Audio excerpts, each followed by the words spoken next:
সম্মানিত সুপ্রিয় দর্শক শ্রোতা দেশ ও প্রবাস থেকে যারা আমাদের সাথে সংযুক্ত আছেন, ভিডিও দেখতেছেন অথবা শুনতেছেন, সবাইকে জানাই আন্তরিক প্রীতি ও শুভেচ্ছা। বন্ধুরা, আমি কথা বলছিলাম সুইট একটি আপুর সাথে, প্রতিবেদন করবে অডিও কলে সংযুক্ত আমার সাথে। কেন আসলে উনি প্রতিবেদনে বিস্তারিত ভিডিও জুড়ে থাকছে, আপনারা অবশ্যই ভিডিওটা কন্টিনিউ করবেন। আসসালামু আলাইকুম। ওয়ালাইকুম সালাম। আসসালামু আলাইকুম ভাইয়া। ওয়ালাইকুম আসসালাম। আপু, আপনি ভালো আছেন? যে আল্লাহর রহমতে ভালো আছি। আপনি ভালো আছেন? এই তো আলহামদুলিল্লাহ, আমি ভালো আছি। ভালো আছেন, ভালো থাকবেন, ভালো থাকাই কামনা করছি। তবে শুনতে চাচ্ছি আপনি প্রতিবেদনে কেন আসছেন? আইসি ভাই, আমার অনেক কষ্ট, তাই জন্য প্রতিবেদনে আইসি, নইলে আমি আইতাম না। অনেক কষ্ট হয় আমার। এক জায়গায় বিয়ে হয়েছিল, একটা বাবু আছে, তাই বাসা ভাড়া কাজও নাই না এখন। তাই চাইতেছি একটা জীবন সাথী আরেকজন কইরা নিতে, বুঝছেন নি? তাই জন্য আইসি। অনেক কষ্ট হয় আমার একা চলতে, তাই জন্য একজন মনের মানুষের জন্য আইছিলাম আরে। একা চলতে আপনার কষ্ট হয়, আপনার বিয়ে হয়েছিল বলছিলেন, বাচ্চা একটা আছে, যার জন্য আপনি মানুষের বাসায় কাজও করতে পারেন না, সেটা বুঝলাম। তো বাচ্চার বাবা কোথায় আপনার? বাবার বাচ্চা না, বাবুটার বাচ্চা নাই, বুঝছেন? এই বাবা নাই, বাবা মারা গেছে। মানে আপনার এক- হাজবেন্ড হচ্ছে মারা গেছে না? যে গাড়ি অ্যাক্সিডেন্টে মারা গেছিল।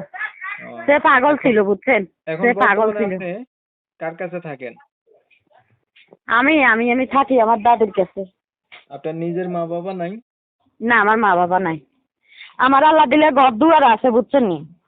হুম। ঘর দুয়ার আছে, তাই আমার ভালো একজন স্বামী নাই। স্বামীটা ছিল, স্বামীটা পাগল হয়ে মারা গেছে। এখন ভালো একটা স্বামীর দরকার। যে আগে আর কখনো আপনি প্রতিবেদন করছিলেন? না, আমি কোনো সময় করি নাই, এ প্রথম আইলাম। আচ্ছা। তো আপনার বর্তমান বয়স কত চলে? বর্তমানে 19 চলতেছে। লেখাপড়া কিছু জানেন? না ভাই, কিছু করতে পারি নাই। বাবা মা যেখানে নাই, এখানে কে লেখাপড়া করাবো? তাই দাদিয়া খাবাই অনেক কষ্ট করে। আচ্ছা, যেহেতু আপনি বিবাহিত, আপনাকে যারা বিয়ে করতে যাবে তারাও আপনার মতো মানে বিয়ে হচ্ছে, বউ নাই, অথবা বয়স একটু বেশি, এই ধরনের লোকগুলা আপনাকে কিন্তু বিয়ে শাদী করতে চাবে বা আপনার পাশে থাকতে চাবে। তো আপনি রাজি আছেন? সমস্যা নাই, বুড়ো হলে কি হইব? বুড়ো হলে ওরা মানুষ না। তা আমি চাই বুড়ো মানুষ আরো ভালো। বুড়ো মানুষ আমার জীবনে ছাইরা যাইব না, আমিও তারা ছাইরা যাবো না। আচ্ছা আচ্ছা, এই আরে। ঠিক আছে, আপনার বিষয়টা আমি ক্লিয়ার দিচ্ছি দর্শকদের জন্য। দর্শক শ্রোতা শুনছিলেন, আমি কথা বলছিলাম। এই আপুটি হচ্ছে ভালো একটা স্বামী চাচ্ছে। উনি কিন্তু বিবাহিত, উনার হাজবেন্ড হচ্ছে মারা গেছে, একটা বাচ্চা আছে, উনার নিজের বাড়ি ঘর আছে।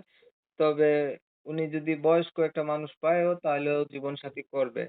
আমি হচ্ছে এই আপুটার সাথে কথা বলছি, তবে ইউটিউবের নতুন আপডেট, নতুন নিয়ম কানুন এগুলা মানতে গিয়ে কমিউনিটি গাইডলাইনের কারণে আপুটার নাম জিজ্ঞাসা করতে পারি নাই, অথবা উনি কোথায় থাকে এটাও তুলে ধরি নাই। কারণ হচ্ছে এগুলা নিলেই ভিডিওটা রিমুভ করে দেয় ইউটিউব থেকে। তো আপনারা হচ্ছে যারা উনার নাম ঠিকানা এগুলা জানতে চান, অবশ্যই আমি স্ক্রিনে নাম্বার দিয়ে রাখছি, উনার সাথে যোগাযোগ করলে উনি কোথায় থাকে এবং উনার নাম কি উনার কাছ থেকে আপনারা জেনে নিতে পারবেন।